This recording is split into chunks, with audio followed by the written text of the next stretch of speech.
Hello friends, borebai Bodo job info official YouTube channel da PAN card Aadhaar card takai latest official notice fैबाय last date बारायबाय okay लोगोफोर सोरबादि link खालामनांगौ एबा खालामनाङा बिनि सायाव update मोनखाबाय नोंथांमोना दा सरासनस्रा सुबुङाव जायनोखि स्टुडेन्ट्स नोंथांमोना खालामाबो जेबो नङा नाथाय जायफ्रा जब होल्डार्स बा नोंथांमोना गुबुन गुबुन रां सोयो खालामनाया मोजां लिंक आधार स्टेटासआव लिंक आधार जानायखौ नायनो हायो बा लिंक जानायखौ नायनो हायो एन्ड बेनिफ्राय लिंक आधाराव थांनाय लोगो लोगो लिंकखौ खालामनानै लानो हायो स' बिदिब्ला जों स्टेटासखौ क्लिक खालामनानै नायनोसै फैदो आरो जायफ्रा स्टेटास नायाखै नायदो PAN card Aadhaar card number होननानै जुदि बेबायदि श' खालामदोंबा नोंथांमोना लिंकआ जाबाय बा नोंथांमोना खालामनांगौनि गोनांथि गैला थांनाय बोसोराव खालामनाया जेबो खालामनांगौनि गोनांथि गैया मानोना नोंथांमोना जाबाय स' बिनिफ्राय जायना जायाखै नोंथांमोना लिंक खालामनांगोन नाथाय लिंक खालामनोबा दानिया 1000 पेमेन्ट दाननानैसो नोंथांमोना खालामनांगौ स' पेमेन्ट दाननाय अफलाइन दानो हायो बेंकआव नोंथांमोना दानहैनो हायो सिआरएन नाम्बारनि एगेन्स्टआव नोंथांमोना चालान मोनखायो बे चालानखौ डाउनलड खालामनानै स' नोंथांमोननि आइडिनि एगेन्स्टआव मोनसे चालान मोनखायोना बेखौ डाउनलड खालामनानै बेंकआव लांनांगौ अके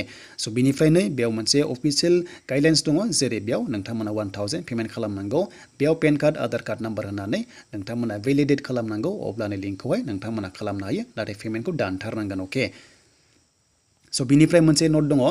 जाय इटिआर जाबाय नांला एन्ड बेनिफ्राय आसाम मेघालया एन्ड जम्मु काश्मीरा बेयाव लिंक खालामनांगौनि गोनांथि गैथ्रा होनना बुंदों सरासनस्रा जायफ्रा जब दङ बा सेलारि एकाउन्ट होल्डार्स बा नोंथांमोना टेक्स पेयार स' नोंथांमोना पेन्सन मोनग्रा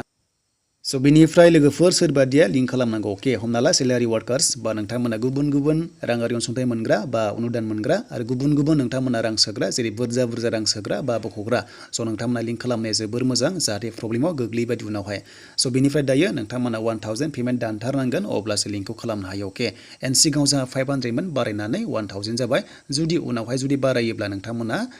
गोबां रां होनांनोबो जानो हागौ अके दा लोगोफोर अफिसियेल नटिस रिलिज खालामबाय इनकाम टेक्सआ दा नोंथांमोननि थाखाय गुड निउसआ बेनो लास्ट डेट बारायबाय अके स' बे लास्ट डेटआ बबेसिम बारायखो जों नायनोसै फैदो अफिसियेल नटिफिकेसन दा नोंथांमोना बेयाव नायनो हागोन बिनि लास्ट डेटआ बारायबाय स' नोंथांमोना PAN card Aadhaar card link खालामनायनि लास्ट डेटखौ बारायबाय मानोना गोबां लाख लाख बानायगासिनो दङ बेखायनो लास्ट डेटखौ लांबाय 30 जुनसिम अके